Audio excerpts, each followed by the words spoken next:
ചെറിയ ആൾ പറഞ്ഞിട്ടുണ്ടായിരുന്നു അമ്മ ഇന്ന് സ്കൂളിലോട്ട് കൊണ്ടുവരാൻ വരണം എന്ന് കേട്ടോ. കാരണം ഇവർ പോണതും വരുന്നതൊക്കെ വാനിൽ തന്നെയാണ് കേട്ടോ. നരസിംഹമൂർത്തി എന്ന് പറഞ്ഞ വാനിലാണ് ഇവർ പോകുന്നതും വരുന്നതൊക്കെ കേട്ടോ. അപ്പോൾ ഇന്ന് ഞാൻ കൊണ്ടുവരാൻ ചെന്നു. കാരണം എന്താണെന്ന് വെച്ചിട്ടുണ്ടെങ്കിൽ പാവലി ഇടയ്ക്ക് അങ്ങനെ പറയുമ്പോൾ നമ്മളൊന്ന് കൊണ്ടാക്കി കൊടുക്കുക കൊണ്ടുവരികയൊക്കെ ചെയ്യണ്ടേ, അവരൊരാഗ്രഹമല്ലേ എന്ന് വിചാരിക്കും കേട്ടോ.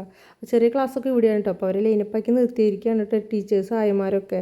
കാരണം സ്കൂൾ വിടാറായി, അപ്പോൾ അവരുടെ വണ്ടികളൊക്കെ വരാറായി. അപ്പോൾ അവർ ശ്രദ്ധിച്ച് കുട്ടികളൊക്കെ അവിടെ റെഡിയാക്കി നിർത്തുകയാണ് കേട്ടോ. വലിയ ക്ലാസ്സും ഇവിടെ കഴിയാറായിട്ടില്ല, ചെറിയ കുട്ടികളവിടെ ലൈനാക്കി നിർത്തേണ്ട കാരണമാണ് കേട്ടോ. അപ്പോൾ വലിയ ക്ലാസ്സുകാരുടെ കഴിയണുള്ളൂ. അപ്പോഴെങ്കിൽ ഞാൻ എൻ്റെ മക്കളെ വിളിച്ചിട്ട് വരാം. കാരണം എന്താണെന്ന് വെച്ചാൽ എല്ലാ വണ്ടികൾ വരും മുൻപേ എൻ്റെ കാർ അതിൻ്റെ ഇടയിൽ കൂടെ എങ്ങനെയൊക്കെ എടുക്കണ്ടേ.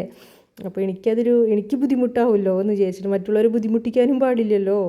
അപ്പോൾ ഞാൻ എൻ്റെ കാറ് ദൂരെ പാർക്ക് ചെയ്തിട്ട് എങ്ങനെയൊക്കെയോ ഞാൻ കഷ്ടപ്പെട്ടു. എനിക്ക് തിരക്ക് കിട്ടിയ മക്കളെ, എല്ലാ വാനും എല്ലാ കാറുകളൊക്കെ വന്ന് അതിൻ്റെ ഇടയിൽ കൂടെ എങ്ങനെയൊക്കെയോ ഞാൻ എടുത്തു പോന്നു. അപ്പോൾ പോക്കറ്റ് വഴിയാണ് കേട്ടോ. ഇവിടെ നിന്ന് അങ്ങോട്ട് കുറച്ച് ദൂരമുണ്ട്, പോക്കറ്റ് വഴിയാണ്. പോക്കറ്റ് വഴി കഴിഞ്ഞിട്ടാണ് നമ്മുടെ മെയിൻ റോഡിലേക്ക്.